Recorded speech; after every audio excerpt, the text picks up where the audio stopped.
Hey bartender, make mine a double.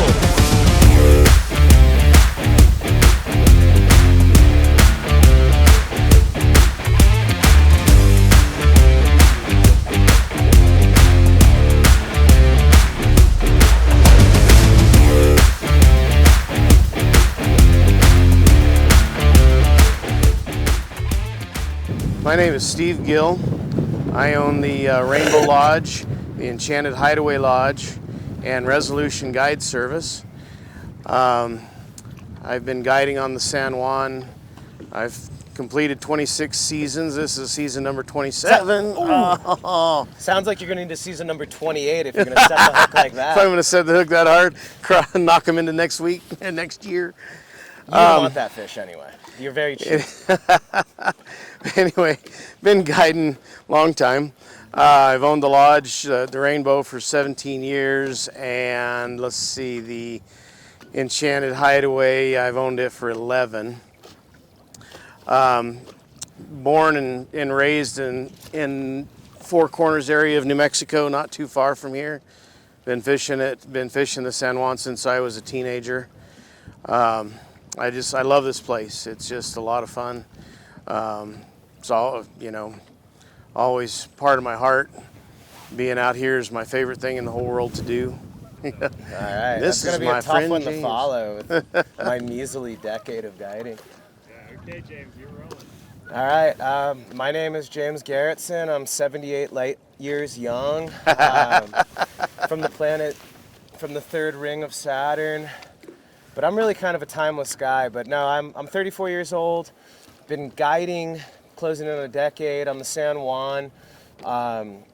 Really for the last 9 years with a primary focus here the last 5. I'm originally from the East Coast. I started working in fly shops when I was 14 years old. I was the youngest employee at Orvis. My mom used to have to drop me off and couldn't even drive yet. So I've been in the fly fishing business for the majority of my life and fell in love with the San Juan. It's just it's an amazing fishery. Whether it's your first day or your 1,000th and first day, there's always something new to do, something new to try. It helps that there's a ton of big fish everywhere. That's definitely an obvious plus. I own an outfitter called About Trout. So, if our clients don't have a place to stay, we'll send them over to our guy Steve at the Rainbow Trout Lodge. But Thank you. We try to have fun out here and show what this place is really all about, which is Instagram photos and likes. That's what we live for. That's what I'm addicted to clout. But I'm trying to think of what else to say.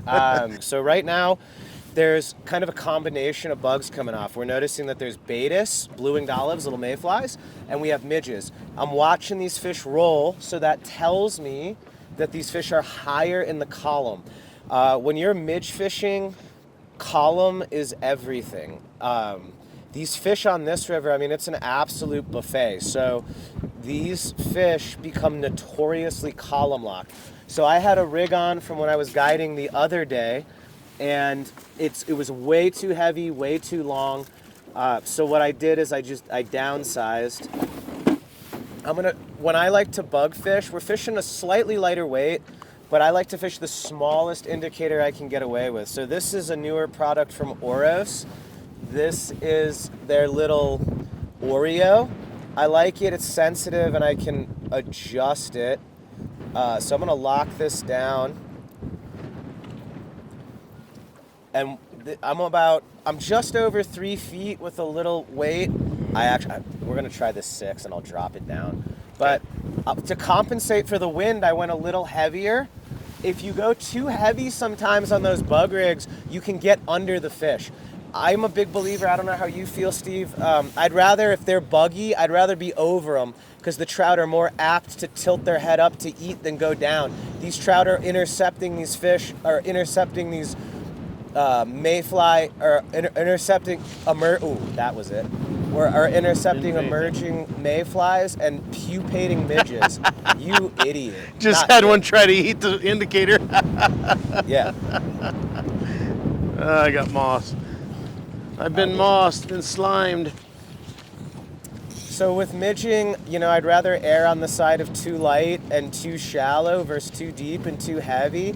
And especially during prolific bug activity, I like to space my flies, you know, 14, 18 inches, and sometimes even further. The further apart you space your bugs, the better the drift you get, but your strike detection goes down. Hence why I dropped it to one of the smallest indicators that I guide with. If these fish get really high column and I'm seeing backs and tails, I'll turn to a double indicator rig and use a falling mill pinch-on indicator in the front, where those two indicators will point to where my bugs are. Right now, I don't think it's necessary. I'm watching these guys roll around. For every fish that we see up, it's safe to assume there's probably 10 or more right below them. We're getting fucked by this one. Yeah, I've hit the bottom. Got up on the rock. It's gonna happen right here. Get ready, Hollywood moment. So if you are midge fishing, I don't know. I mean, Steve, I don't know if you agree. I feel like the trout prefer to eat Baetis if they're I do too. if they're side by side with the midges. I agree, and I don't know why that is, but I've always felt that way. That if you start seeing any mayflies on the water at all, even if there's tons of midges, if there's some mayflies, even just a few, you're going to pick up more fish with the mayfly patterns, the blue wing patterns, because they just seem to prefer them, and I don't know, maybe they have a higher nutrient content or something. Yeah, I mean, there was that Gary LaFontaine. Ooh, Yeah. Gary LaFontaine book. We might go. We might get loco. Oh, we'll throw a double rig. There are a lot of fish feeding right there. Yeah, let's go. I'll go 2 to an 8. We'll go throw a freaking double. Some of them are tiny. Yeah, Yeah. I saw some big heads. So right now we're gonna make the. There you go. Oh, he's a monster.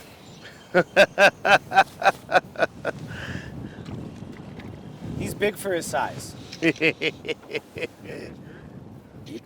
girth really isn't there. The Oro slipped right to the weight is the problem. Yeah. So it ate the Baetis. It ate So the- case in point, falling mill size 20, English style pheasant tail. The indicator slipped a little bit, so it's really important to lock in the depth. If it slips one more time, I'm cutting this shit off. Okay. All right, you're good. So depth is everything. And then when you talk about midges on this river especially, it's important to know the life cycle. They start as a larva and they pupate and they get gas in them and they'll come to the surface. It looks like popcorn when you see them coming up out of the water. And depending on the humidity, the more humid it is, they'll stay in the film longer. If it's dry, they'll just fly off. So right now, it's about to rain on top of us. So the midges that are here are going to be on the water longer, and I would assume Hopefully. that's the same case with the Baetis as well. Oh, come on. Yeah, it seems like if it's raining or snowing, the Baetis stay on the water a lot longer too. If that Oro slipped, I'll go put on a. I'm glad you mentioned that about the life cycles of the midges, because you're always that's a key. If there's a midge hatch going on, but you have the wrong life cycle for your flies, you're not going to catch much. I always like to joke with my clients that the fish on the San Juan are kind of like little dolphins. And it's like, you generally in the morning, those fish are eating larvae, lower third of the column. And as that water warms up and the hatch gets going, the fish follow them up through the column. They start to suspend and then eventually high column and eating them right off the surface. Unless it's congruent with a Baetis hatch, like that fish we just stuck was on that little Pheasant tail. little PT. Yeah. So what we're starting to see are backs and tails. So I'm gonna lighten my split shot. I want just enough weight to break surface tension. I'll go like 2 to an 8. Do you fish these rigs? I do. I fish them down in Three Island Run, and I fished them in Baetis Bend and Death Row. Just a little. I don't know. It's one of those things that seemed like it fell out of favor. There was a lot of us used to fish them years ago, and then we quit for some reason, and then I don't know. We probably all started copying you. It's just been the last few years that I started doing them again. Yeah, they're hot. So we're gonna fish a double indicator rig, which is an incredibly niche rig, but it really pays off in these high column scenarios. So I like to modify it a little bit. Some guys like to use double pinch-ons. What I like to do is throw a heavier indicator above it, like this little Oros. Me too. Because it'll give the client weight to be able to mend off it without blowing the drift. Yeah. These two indicators will point to where your flies are. I dropped the split shot down to a single number 8. So very lightweight. We just cut the weight in half from what we had. And so that pinch-on is probably the most sensitive indicator Oh yeah. that you can get. So what now, those two indicators give us, to let us know exactly where our bugs are. So it's a really, really deadly rig for these high column fish. There you go. Oh, perfect. That's swallow shit just hit the water. Yeah. I like to call this rig the truth rig because we're rigged so shallow that if that pinch-on moves, all it can be is a fish or a piece of trash, I guess, but that's not thinking positive. If it moves, it's a fish. Now, I'm glad you mentioned that with the heavier up top. I always do it like what you're talking about, and the Oros have made it much easier because they adjust so well and so easily. Oh, fish. And snot. Moss. I think it's really no important to moss. have that second one. The other thing, the problem with the pinch-on too is they're single use. Yeah. So if you have two pinch-ons and you have to go even shallower, I mean, sometimes I fish 6 inches away from the shot. Yeah. And just taking two into, no one has time for that. But I mean, especially with newer clients that don't have the finesse yet, they're not comfortable. Having that little extra heavier indicator on the back gives that point to mend off and really get these smooth, controlled drifts. Yeah, lightening it up was definitely the move. It worked. We caught the river monster. There's some fucking dogs. There are some big fish in there. Seen some nice sized tails. Twice the indicators. Yeah, you want him, Mr. Guide? Yeah. Liking that drift. Where's it? I know. Where's the? I wonder if it's dirty with all this shit on the water. That's why I've been cleaning it, but I feel like I'm fishing the locks in Scotland. with all the wind. Woo-wee. Oh. It's hard, those false positives from the freaking shop. But I at know. least with that light indicator, it'll dive. I know. Unless they're eating freaking double 26s. Like, It'll, I've had that happen with clients. I'm like, that was a fish. They're like, no, it's not. I'm like, you're right. I don't do this every day. Tell me more about how to do my job, please. Yeah.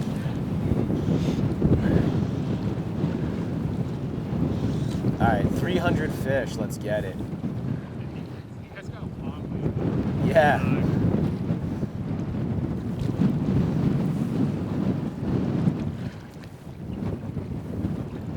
These Baetis are big. That was the exact thought I had in my head. I was going to say, do you see how big that one was? It was next to the indicator there. That was a big sucker. These Baetis are pretty girthy. The girth to length ratio. Yeah. Temperature's dropping quickly. Like a brick. Glad I put my wading pants on. That's a real one. That's a better You have fish. 2 fish on at once. Double indicator rig. It's on the scintilla. Is he? Yeah. Excalibur! Nice reach. Whoa! Extended magazine, illegal in California. No, he's on the Baetis. I might go double Baetis. Let's go flashback to a root beer. Okay. What do you think? I like it. Or fluff Baetis. So we rolled a So there's a lot of blue-winged olives coming up right now, mayflies, and the last couple fish Steve popped were on mayflies. So if they're not eating the midge, you might as well double up. So I switched to a different Baetis pattern. You know, we have that flashback pheasant tail, which is great because that piece of flash can look like a bubble when those insects are shedding their exoskeleton, and the fish can really key in on that. I like to say, you know, flies don't matter, attributes of flies matter, and so sometimes those little details can make a big difference. I mean, I feel like I'm fishing in the North Sea right now. Let me try to get a drift. You want to trade me spots and I can hold the boat? You want to fish again here? No, Catch I one can. more. No, go ahead, and All right. I'll just get on the sticks and kind of give you a little steadier.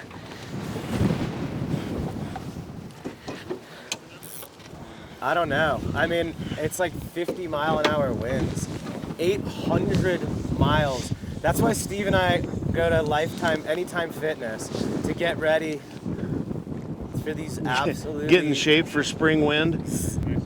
Yeah, it is a nice one. Oh, shh, don't... Yeah. Pay attention there, So what I want to do is grab the rod with both hands, pinch the line, and come back as hard as I can to really drive those hooks in. That's right. Now, this is a nicer fish. We're fishing lighter tippet. It's trying to take me to the rocks, but good thing I have bowling mill tippet on that's more abrasion resistant than any competitor. No, but the big difference is I'm fishing a double Baetis rig. Let me guess, it ate a Baetis. But that little switch can really, fuck. There's a brown fish too. Damn it, dude. Oh man. Did it pop me? Yeah, it popped me. No, I got two. All right, I'll get another one. Edit that out. I don't ever miss it. I didn't want that fish. Steve's fish was so much girthier that if we put that into the frame, I just wouldn't, it would crush me. Fly fishing is my entire identity, and so if anyone outfishes me, I cry.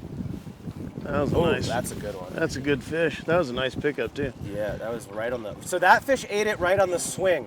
So when we're nymphing and we're fishing these high column rigs, I like to pay attention where in the drift they're eating them.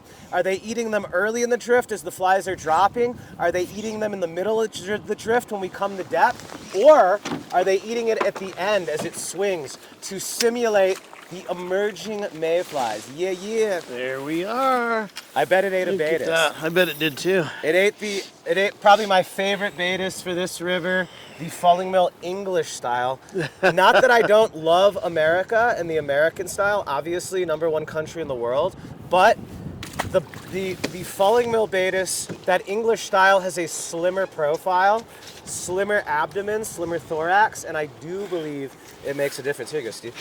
My turn? Yeah, why not? I dropped the brown fish. Well, you realize we went to the double Baetis rig on the double indicator rig, and that's what, 4 fish in a that's 3 on the double Baetis, but 4 on the double indicator, but that's pretty short order too. Yeah, same flies, and all we did was make a depth adjustment and a weight adjustment, and boom, we started catching them. And that is really, especially for newer anglers, I think people always ask, what fly are you fishing? There's a lot of Baetis patterns that'll catch fish. It's not so much what we're fishing, but it's how we're fishing it. If I'm ever on the river, maybe I'm having a tough day and I see Steve going WWF WrestleMania on trout, I don't necessarily care what bugs he's throwing, but I'll ask, hey Steve, how deep and heavy are you? And he'll say, maybe I'm 4 to a 6.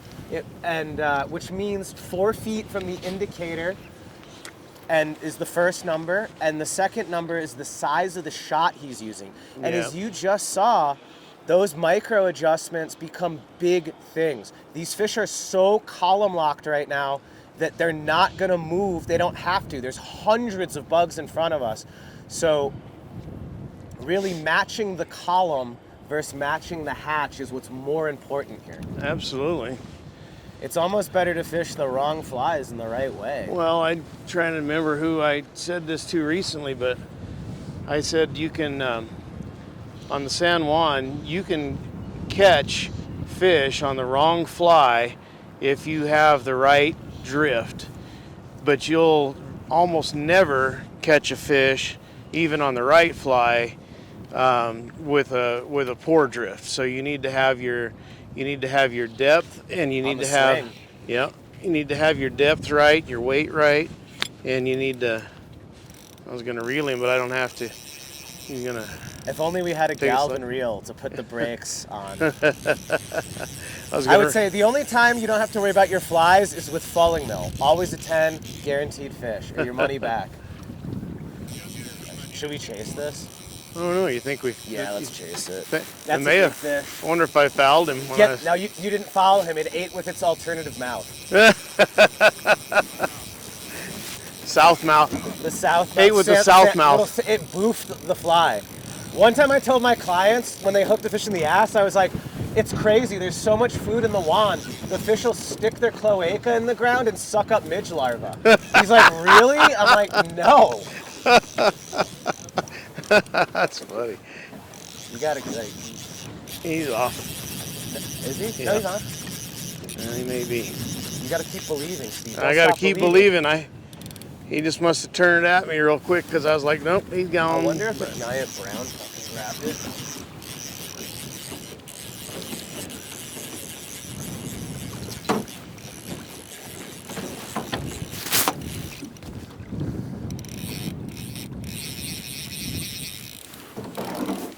Coming around us here.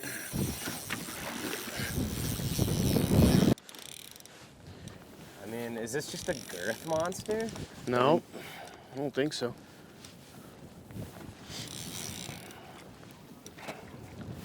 And then we can plow a couple more.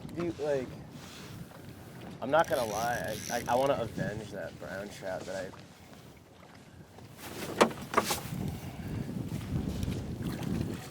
This is the sign of a foul hooked fish when I dip that shit real deep. Here, cut him off at the boat. I can see all the dinks.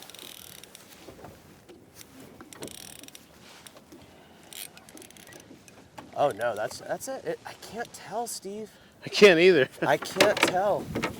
I think he's bigger than I thought he was. He's a lot bigger than you think. I think the girth is just, it's hard to turn. It's like a permit, like a dinner plate. Yeah, just right when I thought I had him coming up, he changed his mind. Hi, Mom. I mean, I definitely have that drag set super light. I'm liking where the drag is, really. No, I do. Yeah, I love. You know what I love when my clients like crank that shit down and blow a fish up, and it's like, oh, weird. It's almost like. I mean, you could do whatever you want. You're Steve Gill. I'm just saying. Yeah, like, right. I know that we share the same pet peeve.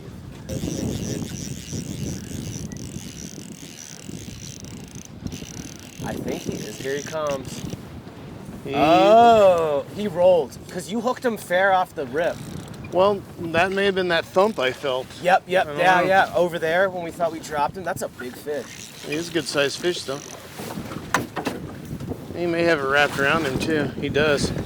Yeah. Yeah, he's hooked fair. He's just wrapped. Oh yeah, with Baetis, you know, one thing, you know, we're fishing James's Coke Baetis that I'm gonna submit.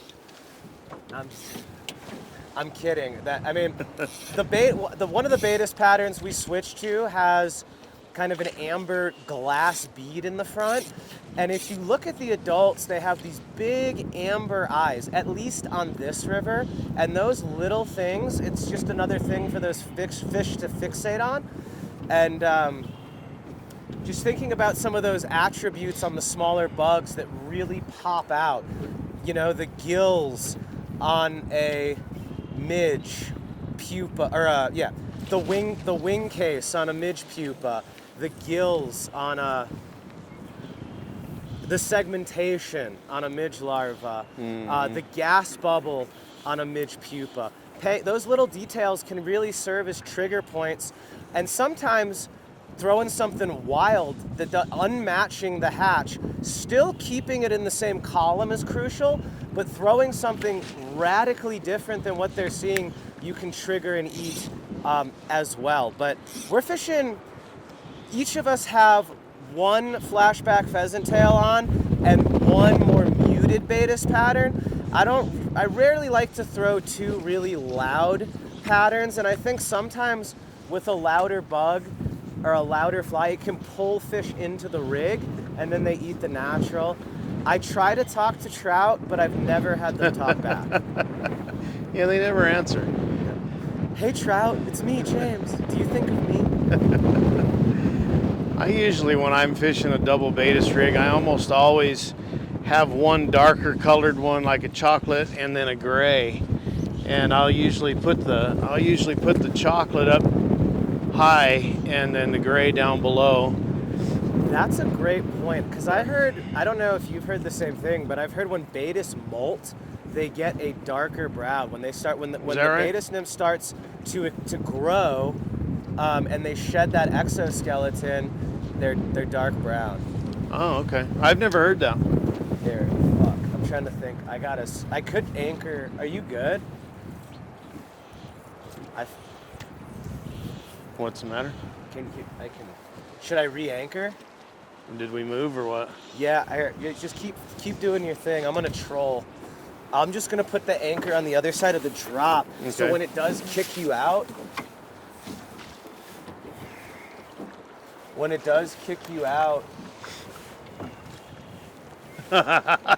That'd been crazy. That would've- If you'd have had a fish.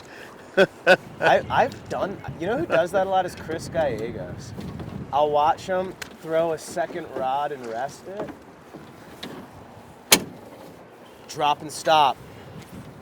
And he'll do what? Just drop a rod like that and hook a fish, and what? he'll catch a fish like that and hand it to the client, or what? Yeah, just to test, to have two rods in the water. Uh-huh. Because sometimes guiding a single, I like having two anglers. Cause I do too. I'd rather have two, to be honest. There he is. I was late on that one.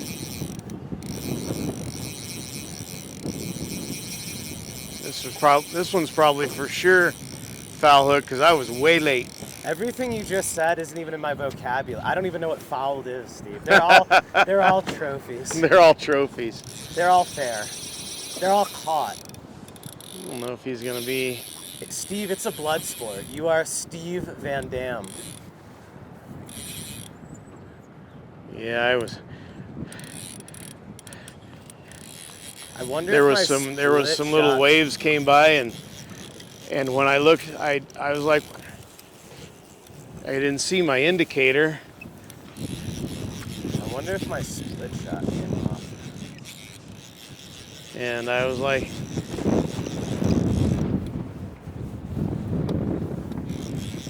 well, I could see the Oros, but I couldn't see he's off. Couldn't see the pinch on, and I was like, see, is my indicator underwater? Oh, yep, it is underwater.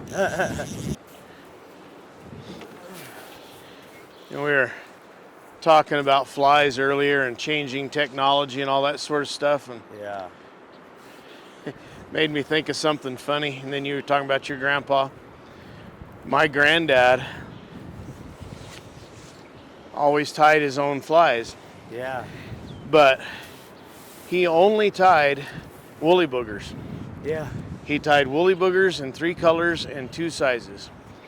And he didn't have a fly tying vise. He had a set of vice grips, and he would hold the hook in the vice grips and then wrap everything on it with his other hand, you know? Oh, wow. And so he taught me how to do it, and so I tied some woolly boogers that way. And so when I started getting more and more into fly fishing and started buying more flies and everything, getting into the patterns and all that sort of stuff, Yeah. he didn't like that. He's like, boy, Huh. you don't need all that crap. All you need is woolly boogers. They'll catch fish on any river, any lake. You don't need all those other flies. You're just wasting your money. And he just would rag on me, and he'd see my fly boxes and just, I can't believe you waste all that money on that stuff. And he was like, you don't need it. But anyway, I still have an ancient fly box that was his, Yeah. that is full of his woolly worms that he, or did I say woolly boogers? Well, it was woolly worms, is what he always the said. red tag. But I have a box of those, and I have them in my my wading stuff. So anytime I'm wade fishing, I have a box of Granddad's flies on me, Oh, that's awesome. and that's pretty cool, huh? But he was so funny, you know. You don't need all that. You just need woolly worms. Just need the woolly worms, boy. Two sizes, 3 colors. That's all you need. That's amazing. That's cool that you have that. I hope my kids like it. My daughter likes it. My great grandma was the only one that fly fished in the family. Is that right? She Great passed. grandma. Yeah, Grandma Helen. She lived in West Virginia. Wow. Hey, bartender, make mine a double. Yeah, so This is a good one. midge fishing. Conceive it, believe it, achieve it. Follow your dreams. Buy fulling mill flies. Nice fish, James. Oh, thank you. Yeah, I finally got a real one.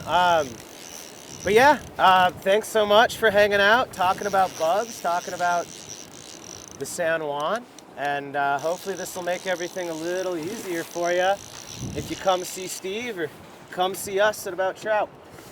Woo! There you go. That's a nice double. Yeah, that is. Hey.